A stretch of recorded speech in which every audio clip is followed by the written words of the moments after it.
El zumbido monótono de las llantas sobre el asfalto era una nana hipnótica y peligrosa. Eran las 3 de la madrugada. Un instante suspendido entre el final de una noche agotadora y el tímido amanecer que aún se negaba a despuntar sobre las colinas de Jalisco. Conducía mi viejo Mercedes, un sedán de esos que ya no hacen, sólido y confiable como lo fue mi Ricardo. El coche olía a él, a su loción de sándalo y al cuero que tanto le gustaba. Un fantasma de su presencia que, en noches como esta, se sentía más como una compañía que como una ausencia. Volvía de Guadalajara, de la casa de mi hermana Laura. Su marido, mi cuñado, había sufrido un infarto y la familia entera se había congregado en un torbellino de batas de hospital. Susurros ansiosos y el olor antiséptico del miedo. Gracias a Dios, estaba fuera de peligro, pero el susto nos había dejado a todos con el alma en un hilo.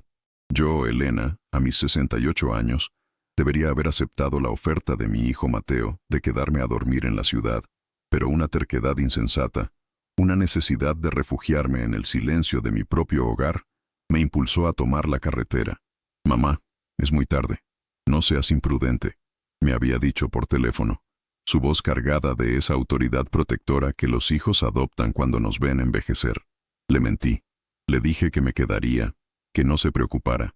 Pero la cama de huéspedes en casa de Laura, con el eco de la crisis rebotando en las paredes, me parecía un purgatorio. Necesitaba mis sábanas, mi almohada, el cuadro de los girasoles que Ricardo me regaló en nuestro 20º aniversario y que colgaba frente a mi cama. Necesitaba la geografía familiar de mi soledad. La carretera federal era una cinta de tinta negra, salpicada por los ocasionales reflejos de los ojos de algún coyote o tlacuache, deslumbrado por mis faros. No había luna. El cielo, un manto de terciopelo sin estrellas, parecía haber absorbido toda la luz del universo. A mi derecha, los campos de agave se extendían como un ejército de centinelas silenciosos y espinosos. A mi izquierda, la oscuridad insondable de la barranca. Era un paisaje que había recorrido cientos, miles de veces. Un tramo que conocía de memoria. Cada curva, cada vado, cada pequeño pueblo dormido cuyo nombre apenas era una mancha borrosa en un letrero oxidado. Pero esa noche, el camino se sentía distinto, ajeno, hostil. El cansancio me pesaba en los párpados. Me pellizqué el brazo. Subí el volumen del radio donde un locutor de voz melosa programaba baladas de los 80 y bajé la ventanilla para que el aire frío y húmedo de la madrugada me abofeteara el rostro. El reloj digital del tablero cambió. 3:02 AM. Un minuto después, ocurrió. Al salir de una curva larga y suave, mis faros iluminaron una figura en medio de la carretera. Instintivamente mi pie se hundió en el freno. El Mercedes chirrió, protestando con un gemido metálico mientras el cinturón de seguridad se clavaba en mi pecho. El coche se detuvo a menos de 20 metros de ella. Era una mujer. Estaba de pie, inmóvil, justo en la línea divisoria de los carriles. Llevaba un vestido blanco, sencillo, de un estilo que parecía antiguo, como de otra época. Su cabello era largo y oscuro, cayéndole sobre los hombros como una cascada de tinta. Estaba descalza. Sus pies pálidos parecían flotar sobre el pavimento rugoso. Mi corazón martilleaba contra mis costillas.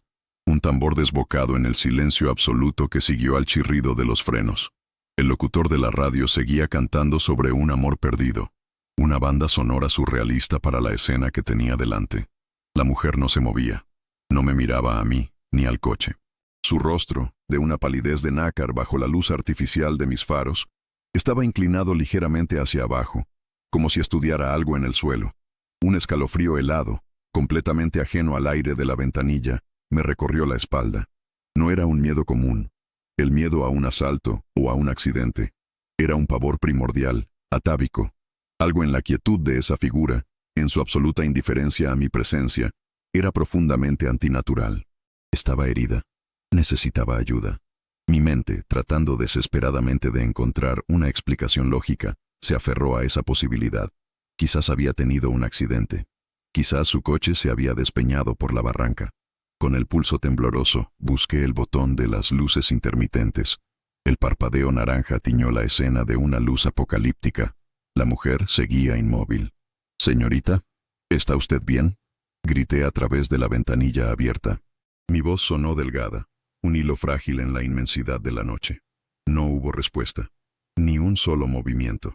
Solo el viento que se colaba por la ventanilla, agitando suavemente el bajo de su vestido blanco. Me sentí paralizada, atrapada entre el instinto de bajar y ayudar, y un terror irracional que me gritaba que pusiera el coche en reversa y huyera de allí a toda velocidad. El reloj del tablero no había cambiado. Seguía marcando las 3:03 am. Era como si el tiempo mismo se hubiera detenido en ese preciso instante, congelado por la presencia de aquella aparición. Decidí que no podía dejarla allí. ¿Y si de verdad estaba en shock? ¿Y si otro coche venía a toda velocidad y no la veía? La decencia, los valores que Ricardo y yo siempre habíamos defendido, se impusieron al miedo. Con mano temblorosa, quité el seguro de la puerta. El clic resonó en el habitáculo como un disparo. Tomé mi celular del asiento del copiloto, por si acaso. La pantalla iluminó mi rostro, mostrándome unos ojos desorbitados por el pánico. Abrí la puerta y puse un pie en el asfalto. El frío me subió por la suela del zapato. El aire olía a tierra mojada y a ozono, el olor que precede a la lluvia. Di unos pasos lentos, cautelosos, hacia ella, manteniendo el coche entre nosotras como un escudo. «Disculpe, ¿necesita ayuda? ¿Le pasó algo?», volví a preguntar, mi voz un poco más firme esta vez. Estaba a unos 10 metros. Podía ver los detalles de su rostro ahora. Era joven, quizás de unos 20 años. Tenía unos rasgos finos, delicados, pero su expresión era de una tristeza tan profunda, tan insondable, que me partió el alma. Era una pena que parecía haberla vaciado por dentro, dejándola como una cáscara hueca. Sus ojos oscuros estaban fijos en el suelo, como si el asfalto contuviera un secreto que solo ella podía ver. Di otro paso, y otro. El corazón me latía en los oídos. Estaba a punto de llamarla de nuevo, de acercarme lo suficiente para tocar su hombro, cuando algo cambió. Una brisa súbita, más fuerte que las anteriores, barrió la carretera. Levantó polvo y hojas secas en un pequeño remolino. El cabello de la mujer se agitó violentamente alrededor de su rostro. Y entonces, ocurrió lo imposible. Su figura empezó a parpadear, como una imagen en un televisor viejo con mala señal. Se volvió translúcida. Por un instante, pude ver a través de ella la línea amarilla de la carretera y la oscuridad del campo al otro lado. Mis ojos se abrieron hasta el límite de lo posible, negándose a creer lo que estaban presenciando. No era un truco de la luz. No era mi imaginación. Estaba viendo a un ser humano disolverse ante mí. Su forma se deshizo en miles de partículas diminutas y luminosas, como polvo de estrellas o luciérnagas asustadas, que flotaron en el aire por un segundo antes de ser arrastradas por el viento y desvanecerse en la noche. Donde un segundo antes había una mujer de carne y hueso, ahora no había nada. Absolutamente nada. Solo el asfalto vacío y silencioso bajo el parpadeo rítmico de mis intermitentes. Me quedé petrificada, con la boca abierta, incapaz de procesar lo que acababa de suceder. El aire que llenó mis pulmones fue un jadeo tembloroso y entrecortado. Miré a mi alrededor, desesperada, buscando una explicación. ¿Una broma? ¿Un proyector? ¿Algún tipo de tecnología que yo, en mi ignorancia, no conocía? Pero la soledad era absoluta. El silencio era total, solo roto por el ralentí de mi coche y el latido de mi propio corazón. Caí de rodillas sobre el asfalto áspero. El dolor agudo en mis rodillas fue real, un ancla que me impidió desmayarme. Toqué el lugar donde ella había estado. La superficie estaba fría, indiferente. No había rastro de calor, ni una huella, ni una sola fibra de su vestido blanco. Nada. Se había desvanecido sin dejar rastro ni explicación. Volví al coche tropezando, como una autómata. Cerré la puerta y puse los seguros con un movimiento espasmódico. Mis manos temblaban tanto que apenas podía sujetar el volante. Arranqué sin pensar, pisando el acelerador con una urgencia demencial. No miré atrás. Conduje los últimos 30 kilómetros hasta mi casa en un estado de trance, con los ojos fijos en la carretera, pero la mente reviviendo en un bucle sin fin la imagen de la mujer desvaneciéndose en la nada. El reloj del tablero finalmente avanzó. 3:04 am. El tiempo se había reanudado, pero mi mundo se había fracturado para siempre. Al llegar a casa, no apagué el motor. Me quedé sentada en el coche, en la seguridad de mi cochera, temblando incontrolablemente bajo la cruda luz del foco del techo. con la certeza aterradora de que lo que había visto no era de este mundo, y que, de alguna manera, esa aparición en medio de la nada tenía algo que ver conmigo. El sol de la mañana se filtraba por las persianas de mi habitación, dibujando rayas de luz sobre la alfombra. Normalmente esa luz era un consuelo, la promesa de un nuevo día. Pero esa mañana, cada rayo parecía una aguja que me pinchaba los ojos, recordándome la oscuridad que había presenciado. No había dormido. Pasé el resto de la noche sentada en un sillón de la sala, con una manta sobre las piernas y una taza de té de tila que se enfrió sin que yo la probara. La imagen de la mujer era una cicatriz reciente en mi retina, un fotograma grabado a fuego. Cada vez que cerraba los ojos, la veía, su palidez, su tristeza, su desaparición etérea. Mi casa, mi santuario, se sentía extraña. Las sombras en los rincones parecían más profundas. Los crujidos habituales de la madera sonaban como pasos furtivos. Me sentía una intrusa en mi propia vida. A las 8 en punto, como un reloj, sonó el teléfono. Era Mateo. «Mamá, ¿cómo estás? ¿Descansaste?» Su voz, siempre práctica y llena de una energía que a mí ya me faltaba, sonó a través de la línea. Dudé. Una parte de mí, la parte racional y asustada, quería gritarlo todo. Quería contarle la locura que había visto, buscar en su lógica una explicación que me anclara de nuevo a la realidad. Pero otra parte, la que conocía a mi hijo, sabía cómo reaccionaría. Con preocupación sí, pero también con escepticismo. Pensaría que el estrés, el cansancio, el duelo por Ricardo, finalmente me habían pasado factura. Sugeriría un médico, un chequeo. Me trataría con esa condescendencia cariñosa que los hijos reservan para los padres que creen que están empezando a perder el juicio. Sí, mi amor. Descansé bien. Mentí por segunda vez en menos de 12 horas. Mi vida, antes tan transparente, se estaba llenando de secretos. Llegué tarde pero dormí como un tronco. ¿Cómo sigue tu tío? Hablamos de la familia, de su trabajo, de los planes para el fin de semana. Cada palabra de normalidad que salía de mi boca se sentía como una traición a la experiencia que me había sacudido hasta los cimientos. Colgué sintiéndome más sola que nunca. Estaba en una isla, con un conocimiento que no podía compartir con nadie. Necesitaba hacer algo, cualquier cosa, para alejar la mente del bucle de la carretera. Decidí ordenar el estudio de Ricardo. Era una tarea que había estado posponiendo desde su muerte, hacía 6 meses. El cuarto seguía exactamente como él lo había dejado. Sus libros de historia y finanzas en los estantes, su pluma Montblanc sobre el secante de cuero, una pila de papeles de inversiones que yo no entendía del todo. Ricardo siempre se había encargado de las finanzas. «Tú disfruta, Elena. Yo me encargo de los números», decía siempre. Y yo, tontamente, le había tomado la palabra. Confiaba en él ciegamente.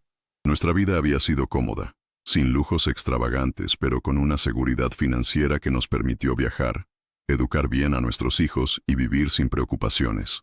Él había construido un pequeño imperio inmobiliario con astucia y trabajo duro. Comencé por su escritorio. Abrí los cajones, uno por uno. Estaban llenos de los vestigios de una vida. Contratos, estados de cuenta, fotografías viejas. En el cajón inferior, debajo de una pila de carpetas, encontré una caja de madera de cedro. La reconocí. Era su caja de tesoros, como la llamaba él. Contenía medallas de la escuela, su primer reloj, recuerdos de nuestros viajes. La abrí con una mezcla de nostalgia y tristeza. Dentro, junto a una concha de mar de nuestro viaje a Mazatlán y una entrada del primer concierto al que fuimos juntos, había algo que no debería estar allí. Era un pequeño objeto envuelto en un trozo de terciopelo azul marino, descolorido por el tiempo. Lo desenvolví con cuidado. Era un guardapelo de plata, antiguo y deslustrado. No era mío. Yo prefería el oro, y mis joyas eran mucho más modernas. Este era delicado, con un intrincado grabado de flores en la tapa. El corazón me dio un vuelco. Con la uña, logré abrir el pequeño broche. Dentro, había 2 diminutos espacios ovalados para fotografías. Uno estaba vacío. El otro contenía una foto en blanco y negro, sepia por los años, del tamaño de una uña. Era el rostro de una mujer joven. A pesar de lo pequeña y descolorida que estaba la imagen, pude distinguir sus rasgos. Cabello oscuro y largo, ojos grandes y melancólicos, una belleza fina y triste. El aire se me escapó de los pulmones en un silbido. Era ella. Era la mujer de la carretera. El guardapelo se sentía frío y pesado en la palma de mi mano. Era un objeto real, tangible. Una prueba de que la mujer no había sido una alucinación. Había existido. Y Ricardo, mi Ricardo, la había conocido. La había guardado en su caja de tesoros más íntimos durante los 45 años que estuvimos casados. Un secreto de plata y terciopelo que había sobrevivido a su muerte para atormentarme a mí. ¿Quién era ella? ¿Una novia de juventud? ¿Un amor perdido? Ricardo nunca me había hablado de un amor anterior a mí. Siempre me hizo sentir que yo era la primera, la única. ¿Había sido todo una mentira? La imagen de mi matrimonio, de nuestra vida juntos, antes tan sólida y clara, comenzó a resquebrajarse. Me sentí invadida por una oleada de celos retroactivos, un dolor agudo y punzante por una traición que no sabía que existía. Pero debajo de los celos, había algo más, una conexión. La tristeza de la mujer de la foto, la misma que vi en la carretera, resonó dentro de mí. No era solo la mujer de Ricardo. Era la mujer que se desvaneció, la que me eligió a mí para mostrarse. ¿Por qué? Pasé el resto del día en un estado febril. El guardapelo en mi bolsillo era un recordatorio constante. Cada vez que mi mano lo rozaba, sentía un escalofrío. La lógica me decía que había miles de explicaciones, pero mi instinto, esa voz interior que las mujeres aprendemos a escuchar con los años, me decía que todo estaba conectado. La mujer, la carretera, la hora, el guardapelo, Ricardo. Por la tarde me senté de nuevo en el estudio, esta vez con un propósito. Si Ricardo me había ocultado a esta mujer, era probable que hubiera otros rastros de ella, otras pistas escondidas a plena vista. Comencé a revisar sus álbumes de fotos de la juventud, los que guardaba en la parte más alta del librero. Hojeé páginas y páginas de imágenes en blanco y negro. Ricardo con sus amigos de la preparatoria, Ricardo en el equipo de fútbol, Ricardo con su familia. No había rastro de ella. Revisé sus cartas, su correspondencia de la universidad. Nada. Era como si ella solo existiera en ese pequeño guardapelo. La frustración comenzaba a apoderarse de mí cuando se me ocurrió una idea. Ricardo era de un pequeño pueblo a un par de horas de aquí, San Germán de la Sierra. No habíamos vuelto mucho desde que sus padres fallecieron. Él siempre ponía excusas. Decía que le traía malos recuerdos, que prefería mirar hacia adelante. En ese momento, sus palabras me parecieron las de un hombre que había superado sus orígenes humildes. Ahora me sonaban a evasión. Tomé una decisión. Iría a San Germán. Hablaría con la gente que aún lo recordaba. Quizás alguien, un viejo amigo, un pariente lejano, sabría quién era la mujer del guardapelo. Era un plan vago, un disparo en la oscuridad, pero era mejor que quedarme en casa, esperando que la fantasma volviera a aparecerse. Llamé a mi hija Luna, que vivía en Monterrey. Ella era la artista de la familia, la soñadora, más sensible que Mateo. Quizás ella entendería, o al menos no me juzgaría tan duramente. «Mamá, qué sorpresa. ¿Todo bien?» Le conté una versión editada de la historia. Le hablé del guardapelo, de que había encontrado una foto de una mujer desconocida entre las cosas de papá y que sentía la necesidad de saber quién era, por cerrar un ciclo. Omití por completo la parte de la aparición en la carretera. No quería que llamara a Mateo para organizar una intervención. «Vaya, mamá, eso es intenso», dijo Luna, su voz teñida de sorpresa. «Papá nunca mencionó a nadie. ¿Estás segura de que no es una prima o algo así?» «Segura, mi vida. Hay algo en su mirada. Siento que es importante. Voy a ir a San Germán, a ver si alguien la reconoce». Hubo un silencio al otro lado de la línea. Esperé el sermón, la preocupación, pero Luna me sorprendió. «Sabes, mamá, hazlo», dijo finalmente. Papá era un hombre maravilloso, pero también era muy reservado. Todos tenemos capítulos que no contamos. Si esto te va a dar paz, tienes que hacerlo. Solo cuídate mucho, por favor, y manténme al tanto. Su apoyo fue el bálsamo que mi alma necesitaba. No estaba loca.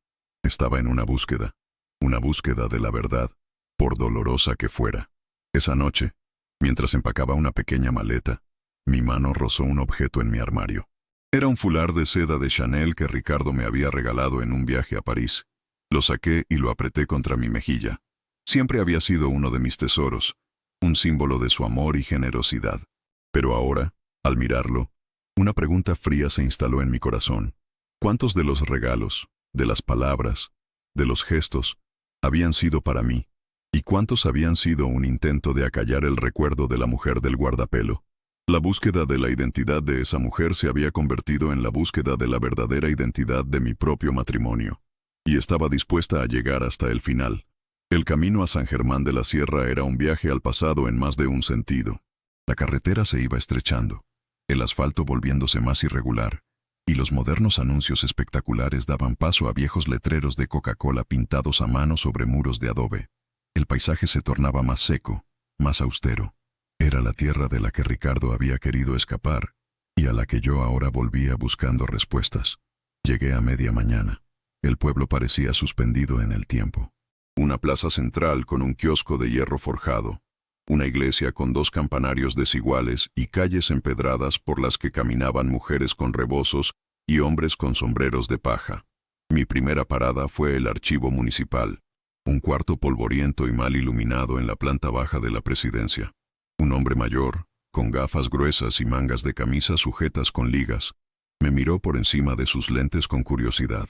Le expliqué que estaba haciendo una investigación genealógica de mi familia política, los de la Fuente, el apellido de Ricardo. Era una mentira piadosa que sonaba más cuerda que la verdad. Ah, los de la Fuente, dijo el archivero, cuyo nombre era don Anselmo. Claro que los recuerdo. Una familia de bien, trabajadora. El padre de Ricardo tenía unas tierras aquí cerca. Ricardito, un muchacho listo. El primero del pueblo que se fue a la universidad a la capital y triunfó. Un orgullo para todos. Le mostré el guardapelo. Saqué la diminuta fotografía con unas pinzas de cejas y se la puse sobre el mostrador. Don Anselmo la observó con una lupa, acercando su ojo hasta casi tocar el papel. «Nombré, esta carita», murmuró. «Hace años que no la veía». Mi corazón se detuvo. «¿La reconoce?», pregunté, tratando de mantener la calma. «¿Cómo no reconocerla?», dijo, enderezándose y mirándome con una expresión extraña, una mezcla de nostalgia y cautela. «Es Sofía». «Sofía Valderrama. Sofía Valderrama». El nombre resonó en el aire polvoriento de la oficina. Tenía un nombre. Ya no era solo una aparición o una foto. Era Sofía. ¿Quién era ella, don Anselmo? ¿Qué relación tenía con Ricardo? El hombre se quitó las gafas y las limpió con un pañuelo. Parecía reacio a continuar. «Señora, esas son historias viejas, historias tristes. A veces es mejor dejar a los muertos descansar en paz. Por favor», insistí, mi voz cargada con todo el peso de mi viaje. «Necesito saber, es importante para mí». Vio la determinación en mis ojos. Suspiró. «Está bien, pero que conste que usted me obligó. Sofía y Ricardo eran más que amigos. Eran el día y la noche, pero estaban enamorados hasta los huesos. Todo el pueblo lo sabía. Iban a casarse. La noticia cayó sobre mí como una losa. Casarse. No era un simple amor de juventud. Era un compromiso. Una vida planeada que nunca fue. ¿Qué pasó? ¿Por qué no se casaron?», pregunté, mi voz apenas un susurro. Los Valderrama eran la familia más rica de la región, dueños de la hacienda más grande, de la mayoría de las tierras. El padre de Sofía, don Federico, era un hombre difícil, orgulloso. No veía con buenos ojos que su única hija se casara con el hijo de un simple agricultor, por muy listo que fuera. Pero Sofía lo adoraba. Lo defendía a capa y espada. Al final, don Federico aceptó, más por no perder a su hija que por gusto. Don Anselmo hizo una pausa, como si reuniera fuerzas para contar lo que venía. Todo estaba listo para la boda. El pueblo entero estaba invitado. Pero una semana antes, ocurrió la tragedia. Sofía tuvo un accidente. Su coche se salió de la carretera, en la curva de La Llorona, y cayó a la barranca. Murió al instante. La curva de La Llorona. Un escalofrío me recorrió de pies a cabeza. Era la misma curva donde yo la había visto. El mismo lugar. La aparición no había sido aleatoria. Se había manifestado en el lugar de su muerte. «Dios mío», exclamé, llevándome una mano a la boca. «Fue terrible», continuó don Anselmo. «El pueblo entero se vistió de luto. Ricardo quedó destrozado. No era el mismo. Se encerró en sí mismo. Unas semanas después, hizo sus maletas y se fue a la capital. Nunca más volvió a vivir aquí. Solo venía a ver a sus padres, y cada vez menos. Vendió las tierras en cuanto las heredó. Era como si quisiera borrar a San Germán de su mapa. Ahora todo encajaba. La tristeza de Ricardo, su reticencia a hablar del pasado, su necesidad de huir. No estaba huyendo de la pobreza, estaba huyendo del fantasma de Sofía. Y yo, sin saberlo, había vivido 45 años con un hombre cuyo corazón estaba enterrado en un pequeño pueblo de Jalisco. La revelación fue devastadora. El amor de mi vida, el hombre que yo creía conocer, había sido un extraño con un secreto inmenso. Agradecí a don Anselmo, con la voz rota por la emoción, y salí de la presidencia municipal aturdida. Caminé sin rumbo por la plaza, tratando de procesar la información. Me senté en una banca de hierro forjado bajo la sombra de un fresno. Así que eso era todo. Una trágica historia de amor. Un accidente. Un corazón roto. Debería sentirme satisfecha por haber resuelto el misterio, pero algo no me cuadraba. La tristeza en los ojos de Sofía, tanto en la foto como en la carretera, no era solo de amor perdido. Había algo más. Una injusticia. Una desesperación que iba más allá de un simple accidente. Mi búsqueda no había terminado. Solo había cambiado de dirección. Ahora no quería saber quién era ella, sino qué le había pasado realmente. Los accidentes ocurren, sí, pero la sensación que tuve esa noche, ese pavor antinatural, no era por un simple accidente. Era por algo oscuro.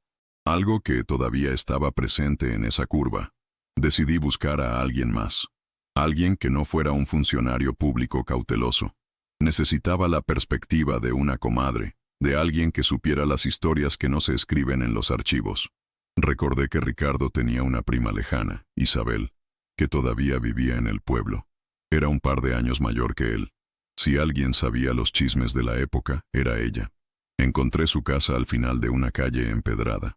Una casa sencilla, con una bugambilla fucsia trepando por la fachada.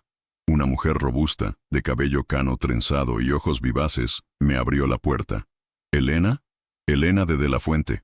¡Qué milagro!, exclamó, abrazándome con una fuerza sorprendente. Pásale, pásale. ¿Qué te trae por estos rumbos, hija? Desde que murió mi primo Ricardito no te habíamos vuelto a ver. Su calidez me desarmó. Acepté un vaso de agua de Jamaica y me senté en su sala, llena de fotos familiares y tejidos de colores.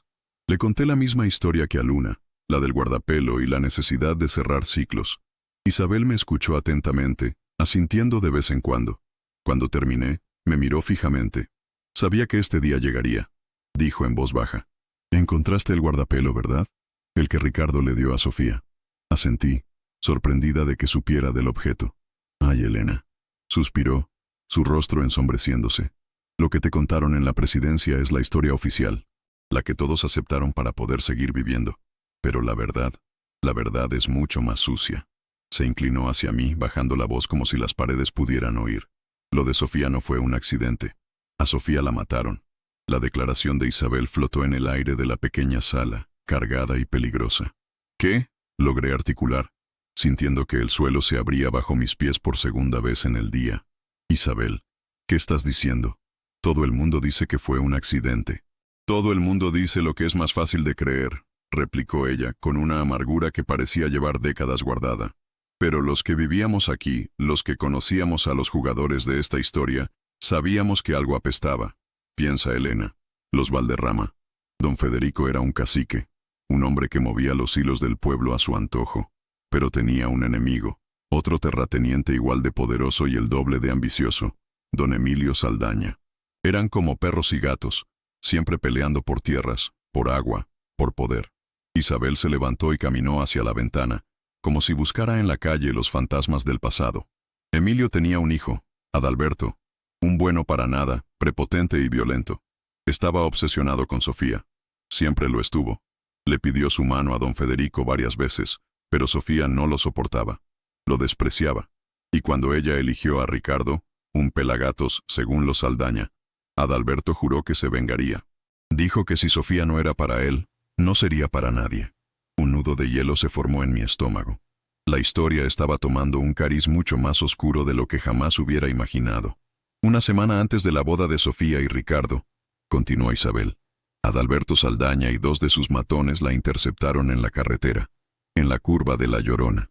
No sé exactamente qué pasó, nadie lo sabe. La versión que corrió en voz baja es que intentaron asustarla, sacarla del camino para que no se casara, pero se les pasó la mano. El coche de Sofía se fue a la barranca, y ellos se aseguraron de que pareciera un accidente. Pero, ¿la policía? ¿La investigación? Pregunté, incrédula. Isabel soltó una risa seca, sin alegría. ¿Cuál policía, Elena? El jefe de la policía de entonces era primo de los Saldaña. El médico que firmó el acta de defunción les debía favores. Lo taparon todo. Dijeron que había perdido el control, que la carretera estaba mojada. Mentiras. Esa noche no llovió. Me quedé sin palabras. Era una conspiración. Un asesinato encubierto por el poder y la corrupción. ¿Y Sofía? Sofía había sido la víctima. ¿Y Ricardo? ¿Él sabía esto? Pregunté temiendo la respuesta. Al principio no. Estaba ciego de dolor, pero con el tiempo empezó a atar cabos. Escuchó los rumores. Intentó investigar por su cuenta. Fue a hablar con don Federico Valderrama, el padre de Sofía. Le suplicó que usara su poder para hacer justicia. Pero aquí viene la parte más terrible de esta historia. Isabel volvió a sentarse frente a mí. Me tomó las manos. Las suyas estaban cálidas y ásperas. Las manos de una mujer que ha trabajado toda su vida. Don Federico ya estaba destrozado por la pérdida de su hija. Los Saldaña lo amenazaron. Le dijeron que si abría la boca, no solo lo arruinarían, sino que irían tras el único familiar que le quedaba a Sofía, su hermano pequeño, un niño de 10 años llamado Javier. Don Federico se acobardó. Eligió proteger al vivo en lugar de vengar a la muerta. Y le exigió a Ricardo que hiciera lo mismo. Lo amenazó, le dijo que si seguía escarbando, él mismo se encargaría de que le pasara algo malo.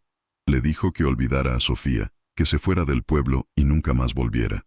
La imagen de mi Ricardo, el hombre fuerte y seguro que yo conocí, se desmoronó por completo. Lo imaginé joven, con el corazón roto, enfrentándose no solo a la muerte de su amor, sino a un muro de corrupción, amenazas y cobardía.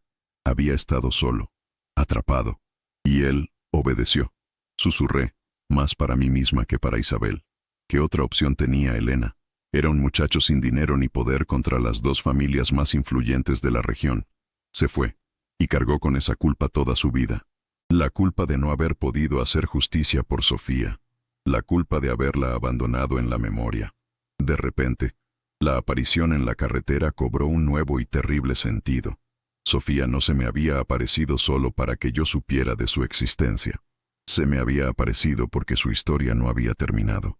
Su espíritu no podía descansar en paz mientras su asesinato siguiera impune y su memoria manchada por una mentira. Y me había elegido a mí, la mujer que ocupó su lugar al lado de Ricardo, para ser el instrumento de su justicia tardía. Me sentía abrumada por el peso de esa revelación. Era una carga inmensa. ¿Qué se suponía que debía hacer yo? Habían pasado casi 50 años. Los culpables, si es que seguían vivos, serían ancianos poderosos. Las pruebas habrían desaparecido. Era mi palabra. La palabra de una viuda basada en el testimonio de una prima lejana y la aparición de un fantasma. Contra un sistema corrupto. Agradecí a Isabel con toda la sinceridad de mi corazón. Ella me había dado la pieza que faltaba. La verdad horrible y completa. Al salir de su casa, el sol de la tarde me pareció ofensivo en su brillo. El mundo seguía como si nada, indiferente a la tragedia que se había enquistado en la historia de ese pueblo. Regresé a mi coche y conduje sin pensar, siguiendo el camino que salía del pueblo.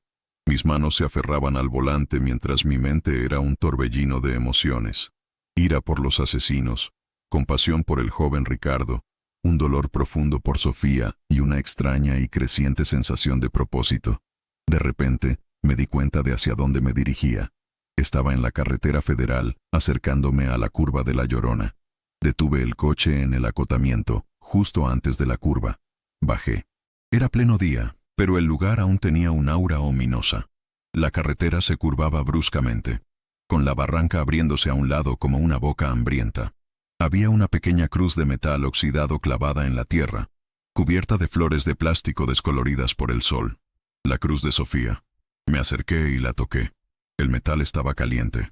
Cerré los ojos e imaginé la escena. El terror de Sofía, la violencia de Adalberto Saldaña, el coche cayendo en la oscuridad. Y luego, décadas de silencio. Décadas de una mentira. Fue en ese momento de pie frente a la cruz de una mujer que nunca conocí pero cuya vida ahora estaba inexplicablemente entrelazada con la mía, que la tristeza y la confusión dieron paso a una emoción diferente, una fría y tranquila determinación.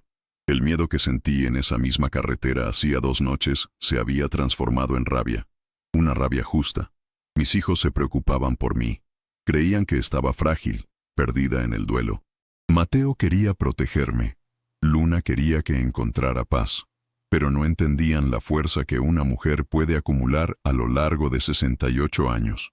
La fuerza que viene de criar hijos, de superar crisis, de amar a un hombre con sus virtudes y, como ahora sabía, con sus profundas heridas secretas.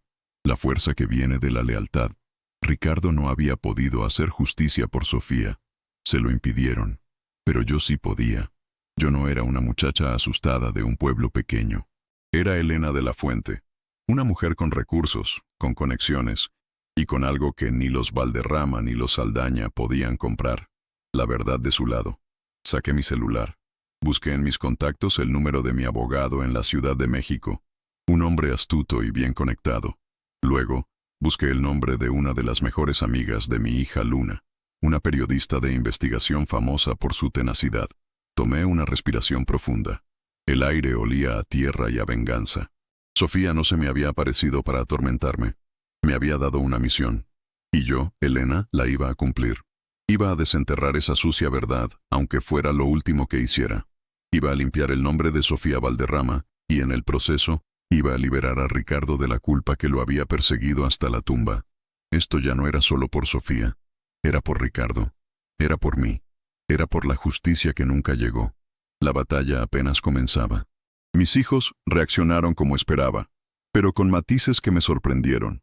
Mateo, el pragmático ingeniero, voló desde la Ciudad de México al día siguiente de mi llamada.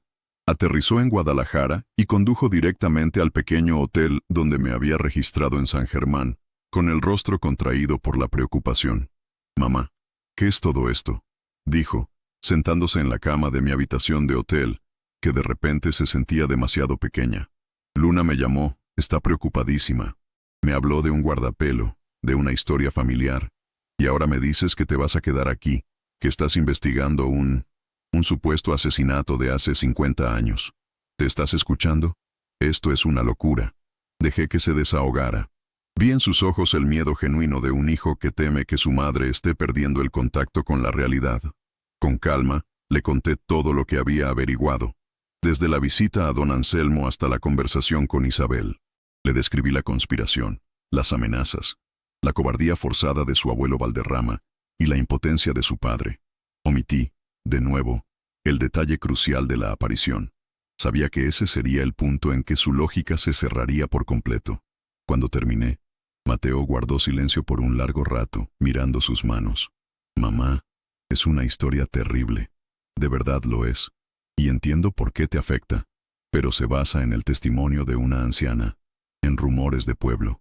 No tienes pruebas. Los Saldaña, si es que recuerdo bien lo que contaba papá, ahora son una de las familias más poderosas del estado. Tienen empresas, políticos en la bolsa. Meterte con ellos es como intentar derribar un edificio con una cuchara». «Tal vez», respondí, mi voz más firme de lo que me sentía. «Pero tu padre vivió toda su vida con esta culpa. ¿No lo entiendes? Toda su reserva, su melancolía ocasional que nunca supimos de dónde venía. Era esto. Era Sofía. Le debemos esto, Mateo. Se lo debo yo.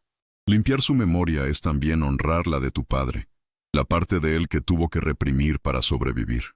Vi un destello de algo en sus ojos. Comprensión, quizás. Mateo amaba a su padre con devoción. La idea de que Ricardo hubiera cargado con un tormento tan pesado pareció conmoverlo. «¿Y qué piensas hacer?», preguntó. Su tono ya no era de reprimenda, sino de una curiosidad cautelosa. «¿No puedes ir a la policía con esto?». «No, voy a ser más inteligente». Le conté mi plan. Contactar a Verónica, la amiga periodista de Luna. Contratar a un investigador privado, uno bueno, de los que no le temen a nada. Usar los recursos que Ricardo me había dejado, no para comprar lujos, sino para comprar justicia. Mateo suspiró, pasándose una mano por el cabello. «Esto es increíblemente arriesgado. Pero, Me miró, y por primera vez en mucho tiempo, no vio a una viejita frágil, sino a la mujer que lo crió, la que enfrentó enfermedades, crisis económicas y la pérdida de su esposo. Vio a Elena. Pero si estás decidida a hacerlo, no voy a dejar que lo hagas sola. Cuenta conmigo. Mis conocimientos de informática, mis contactos en la ciudad, algo debe servir. Ese fue el primer rayo de esperanza. El apoyo de mi hijo era un escudo que no sabía que necesitaba. Luna, por su parte, fue mi aliada incondicional desde el principio. Cuando la llamé para contarle la verdad completa, excepto lo del fantasma, su reacción fue de una ira apasionada. Lo sabía, exclamó por teléfono. Sabía que había algo más. Esa gente no puede salirse con la suya, mamá. Verónica es la indicada.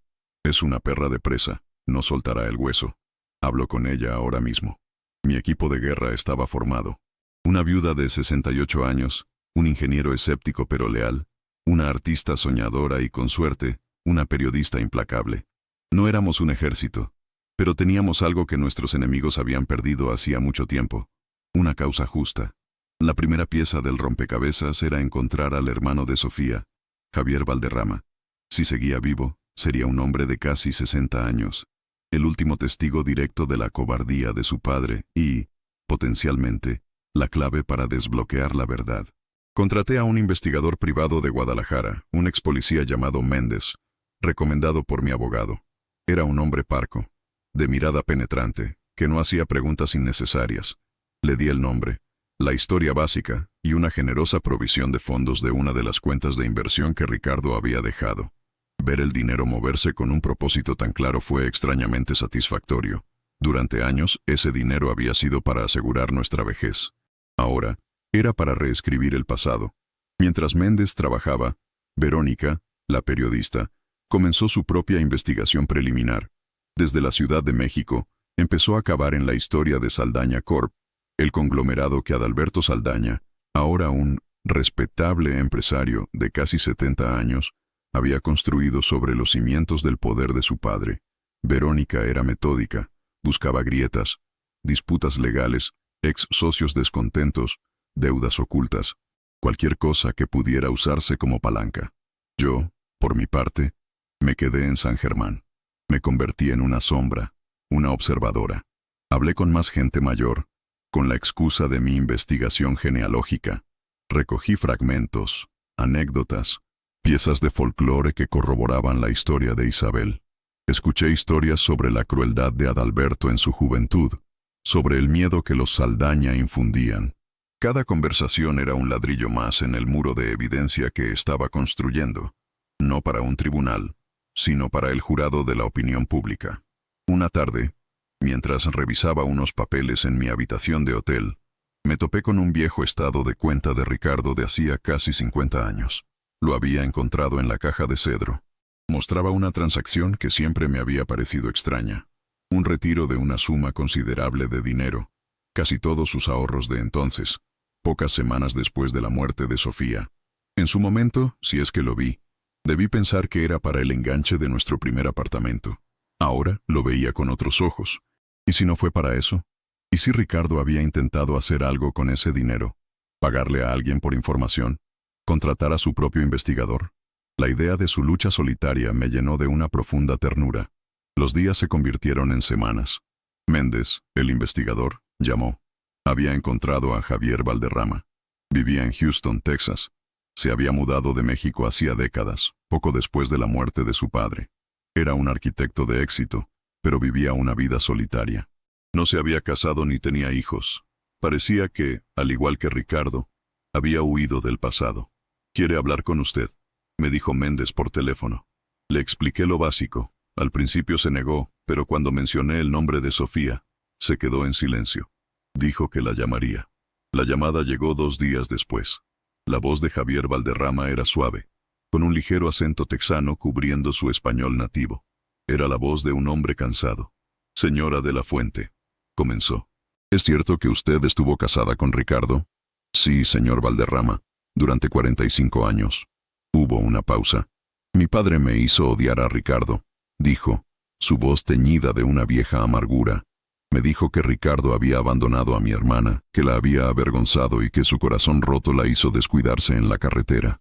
Crecí creyendo que él era un cobarde. Su padre le mintió, Javier. Le mintió para protegerlo, quizás, pero también para protegerse a sí mismo de su propia cobardía. La verdad es que Ricardo amaba a su hermana, y a Sofía la asesinaron. Le conté todo, sin adornos. El teléfono permaneció en silencio durante tanto tiempo, que pensé que había colgado. Finalmente, escuché un sonido ahogado, un sollozo contenido. Yo lo sabía, susurró. En el fondo, siempre lo supe. Mi padre se convirtió en un fantasma después de la muerte de Sofía. Vivía con miedo. Cada vez que un coche de los Saldaña pasaba por nuestra casa, se ponía pálido. Me mandó a un internado en Estados Unidos en cuanto pudo. Quería alejarme de ellos, pero nunca tuvo el valor de decirme la verdad. Estoy tratando de sacar esa verdad a la luz, Javier, pero necesito su ayuda. Cualquier recuerdo, cualquier documento que su padre pudiera haber guardado. «Hay algo», me interrumpió. Mi padre guardaba un diario. No lo escribía siempre, solo cuando algo lo atormentaba. Cuando murió, lo encontré. Hay una entrada, de una semana después de la muerte de Sofía. Nunca la entendí del todo. Habla de una reunión con Emilio Saldaña, de amenazas.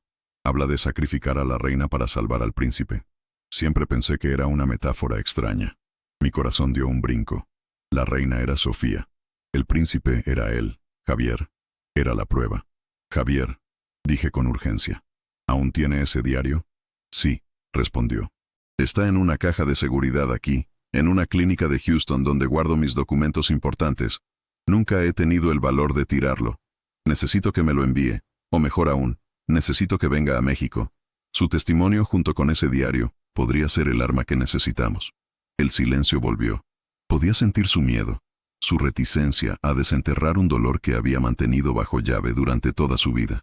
«No sé si puedo», dijo finalmente. «Sofía no puede descansar, Javier», le dije. Mi voz suave pero insistente. «La he visto. Su espíritu sigue atrapado en esa carretera, esperando justicia. Ricardo vivió y murió con esa culpa. Usted ha vivido una vida a la sombra de una mentira. Es hora de terminar con esto. Por ella, por Ricardo, por usted». La mención de haberla visto fue un riesgo, pero sentí que él, más que nadie, podría entenderme. Hubo un largo suspiro al otro lado de la línea. «Déjeme pensarlo», dijo. «Le daré una respuesta en 2 días». Colgué el teléfono con las manos temblorosas. Todo dependía de él, de un hombre roto que vivía a miles de kilómetros de distancia. Me sentí como una general antes de la batalla final, habiendo movido todas mis piezas, esperando el movimiento decisivo de un aliado incierto. La guerra contra los Saldaña estaba a punto de comenzar, y el fantasma de una joven en un vestido blanco era nuestra bandera. Los 2 días siguientes fueron una tortura de espera. Cada vez que sonaba el teléfono, mi corazón saltaba. Mateo intentaba distraerme, llevándome a comer a pequeños restaurantes de la región, mostrándome gráficos del imperio empresarial de Saldaña en su laptop, tratando de encontrar vulnerabilidades financieras. Su escepticismo inicial se había transformado en una fría y calculadora estrategia. Vio el problema no como una vendetta familiar, sino como un complejo sistema que podía ser desmantelado. «Mira, mamá», me dijo una noche, señalando la pantalla. «Saldaña Corp. Está a punto de lanzar una oferta pública inicial. Quieren cotizar en la bolsa. Para eso, necesitan una imagen impecable. Un escándalo de asesinato de su presidente, por muy antiguo que sea, podría costarles miles de millones. Es su talón de Aquiles». Su perspectiva me dio una nueva fuerza. No solo buscábamos justicia emocional, podíamos infligir un daño real, tangible, en el lugar donde a gente como Adalberto Saldaña más le dolía: su cartera. En la segunda noche, el teléfono sonó. Era un número de Texas. «Señora de la Fuente», dijo la voz cansada de Javier Valderrama. «He comprado un boleto de avión. Llego a Guadalajara mañana por la noche». Un torrente de alivio me recorrió. «Gracias, Javier. No sabe lo que esto significa. Lo hago por ella», dijo simplemente y colgó. La llegada de Javier fue discreta. Mateo y yo lo recogimos en el aeropuerto. Era un hombre alto y delgado, con el cabello plateado y los mismos ojos tristes de su hermana. Había una fragilidad en él, pero también una dignidad tranquila. En su mano llevaba un maletín de cuero. Dentro estaba el diario de su padre. Nos instalamos en una suite de un hotel de lujo en Guadalajara, un lugar neutral y seguro que pagué con la tarjeta American Express Black de Ricardo, un pedazo de plástico que de repente se sentía como un arma. En la privacidad de la suite, Javier abrió el maletín y sacó un pequeño cuaderno de cuero negro. Sus manos temblaban ligeramente. «He leído la entrada docenas de veces esta noche», dijo, su voz quebrándose. «Ahora con lo que usted me ha contado, todo tiene un sentido horrible». Nos leyó la entrada. La prosa de su padre era la de un hombre aterrorizado. Describía la visita de Emilio Saldaña, sus amenazas veladas, su sonrisa cruel, y luego, la frase devastadora: «Me ha obligado a elegir la memoria de mi reina o la vida de mi príncipe. He elegido la vida. Que Dios me perdone, y que Sofía me perdone. He silenciado a Ricardo. He enterrado la verdad junto con mi hija. Soy un cobarde». Verónica, la periodista, llegó al día siguiente. Era una mujer joven, de energía eléctrica y una mirada que no se perdía un solo detalle. Escuchó la historia completa de boca de Javier, leyó la entrada del diario y examinó la pequeña foto del guardapelo. «Esto es dinamita», dijo, sus ojos brillando de emoción profesional. «El diario es la clave. Necesitaremos un perito calígrafo para verificar la autenticidad de la escritura y la antigüedad de la tinta. Pero con eso y tu testimonio, Javier, podemos construir un reportaje que los destruirá». El plan se puso en marcha con una precisión militar. Mateo se encargó de la logística y la seguridad, asegurándose de que nuestras comunicaciones fueran encriptadas y de que Javier estuviera protegido. Yo era la estratega, la que coordinaba las piezas. Verónica era nuestra artillería. Y Javier era nuestra alma, el testigo viviente de la tragedia.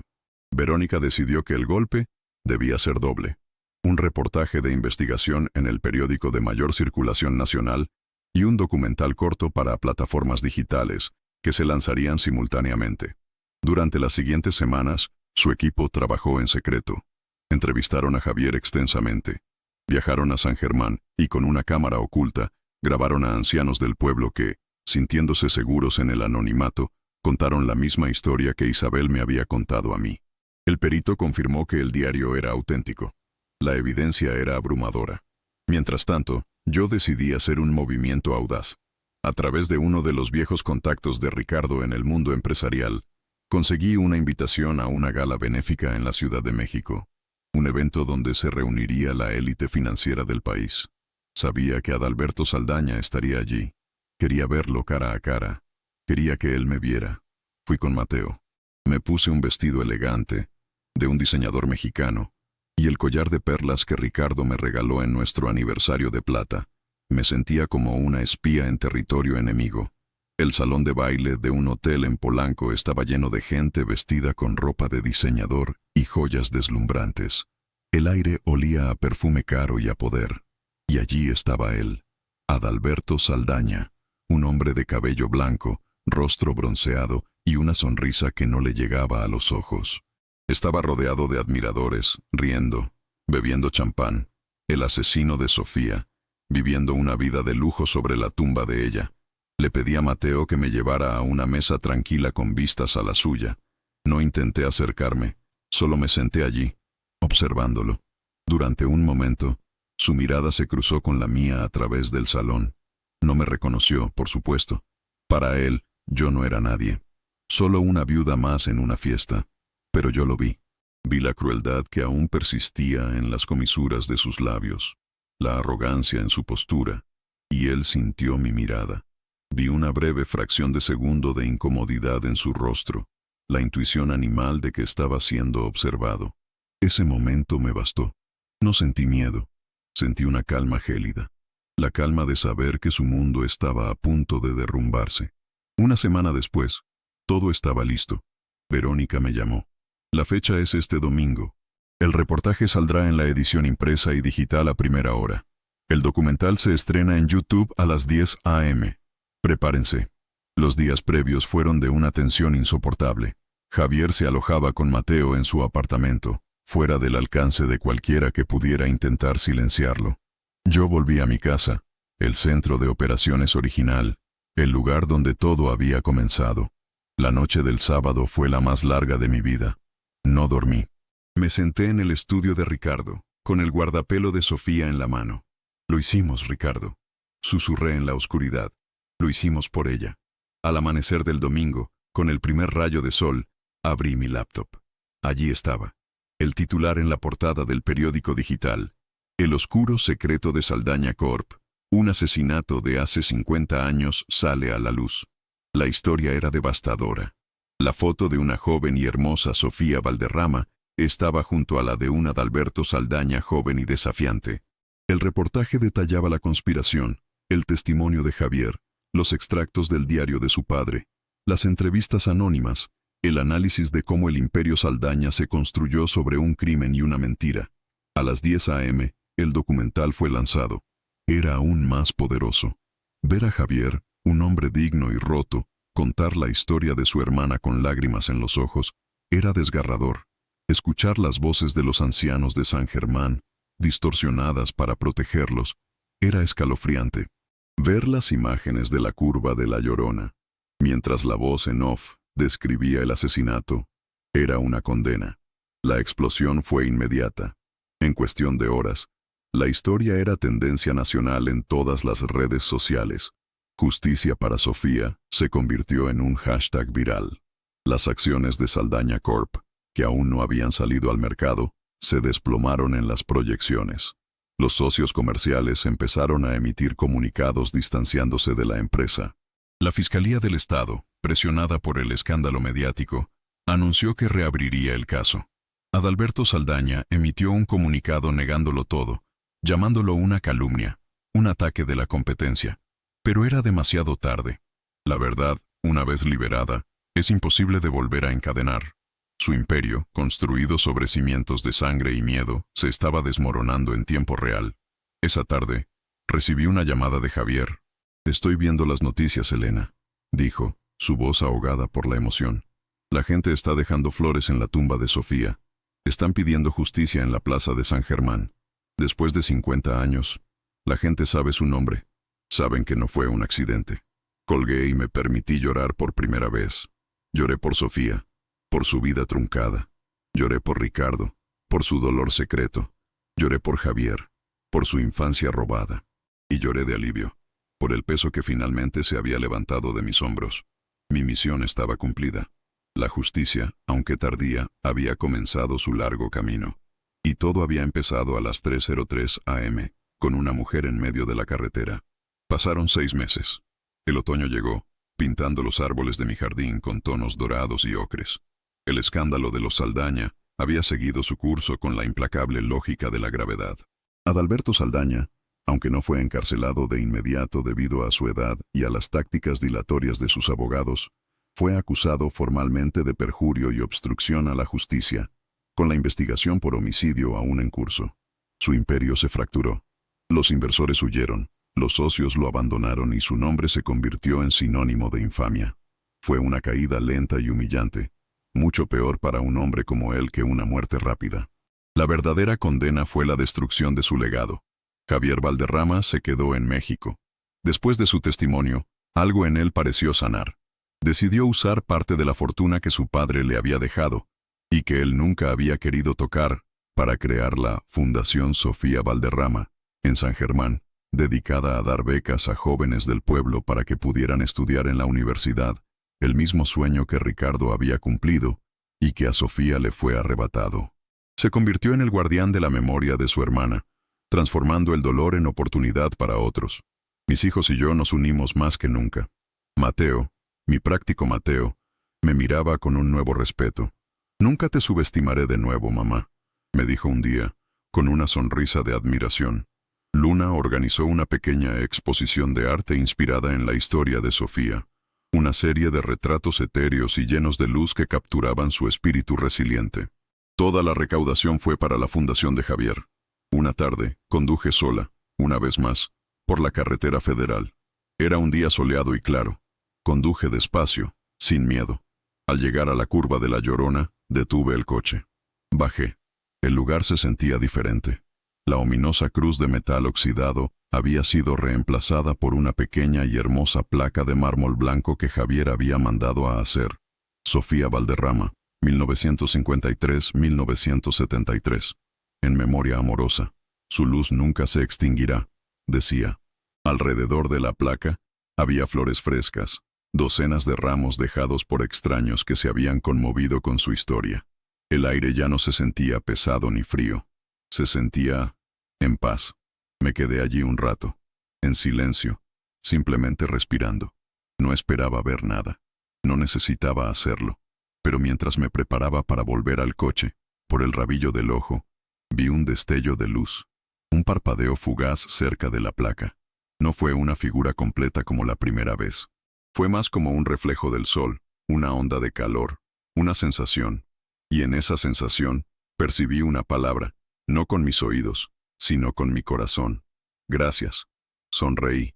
Una sonrisa genuina, tranquila. De nada, Sofía, susurré al viento. Descansa en paz. Al volver a casa me senté en el estudio de Ricardo. Tomé el guardapelo de plata, ahora pulido y brillante, de su caja. Lo abrí. En el espacio vacío frente a la foto de Sofía, coloqué una diminuta foto mía, una de cuando era joven, de la época en que conocí a Ricardo. Cerré el guardapelo. Ahora estaba completo. No como rivales, sino como dos mujeres cuyas vidas habían sido moldeadas por el mismo hombre, unidas por una historia de amor, pérdida y, finalmente, justicia. Mi viaje, que comenzó con un terror helado en una carretera solitaria, había terminado en un lugar de serenidad y propósito. Había descubierto que el amor de mi vida tenía un secreto, pero en lugar de destruir nuestro legado, desenterrar la verdad, lo había honrado de una manera más profunda. Había liberado a Ricardo de su culpa, a Sofía de su injusticia y a mí misma de la ignorancia. Aprendí que la verdadera lealtad no es proteger las mentiras de quienes amamos, sino tener el valor de enfrentar sus verdades más dolorosas para sanarlas. Miré por la ventana de mi estudio, hacia el jardín donde Ricardo y yo habíamos pasado tantas tardes felices. Ya no sentía la punzada de la traición, sentía una conexión más profunda con él, una comprensión de las batallas que había librado en silencio. Había honrado su vida no preservando una fachada de perfección, sino completando la misión que él no pudo terminar. Y en el proceso, había encontrado una fuerza en mí misma que no sabía que poseía. La vida, a mis 68 años, no se estaba acabando. De muchas maneras, apenas estaba comenzando. Gracias por llegar hasta aquí. Si esta historia tocó tu corazón, cuéntame desde dónde me estás viendo. Ciudad y país. Estoy preparando una historia dedicada a quienes comentan cada día. Tal vez el próximo abrazo sea para ti. Y si te gustó, dale like y comparte con alguien que necesite escuchar esto.